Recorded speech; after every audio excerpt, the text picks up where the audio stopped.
Tonight, for the fifth time in just a week, the US again striking Houthi targets inside Yemen, this time with F-18s. US CENTCOM says the strikes were on 2 anti-ship missiles aimed into the southern Red Sea. After determining an imminent threat to commercial and US Navy ships, the Pentagon says, the Houthi missiles were destroyed.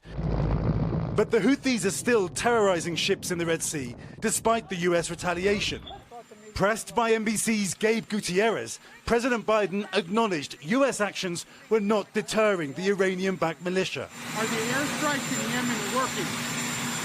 Well, when you say working, are they stopping the Houthis? No. Are they going to continue? Yes. Saudi Arabia's foreign minister met face-to-face with his Iranian counterpart this week. So our message to everyone, including our neighbors in Iran, is that we need to work together towards de-escalation. And in an interview with NBC News, another stunning shift, openly discussing a possible deal to normalize relations with Israel and a US strategic partnership. But there can be no deal, he says, without a ceasefire and a two-state solution.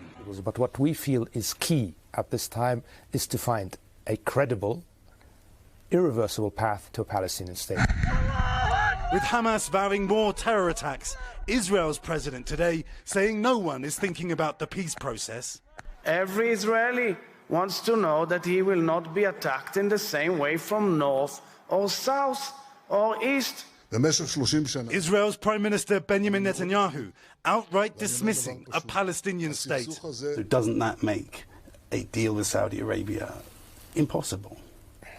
Again, I cannot speak to what decisions the Israeli government will make. America's support for a Palestinian state and Netanyahu's rejection of it now risking a rift.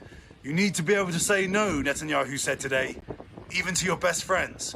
Lester. Thanks for watching. Stay updated about breaking news and top stories on the NBC News app or follow us on social media.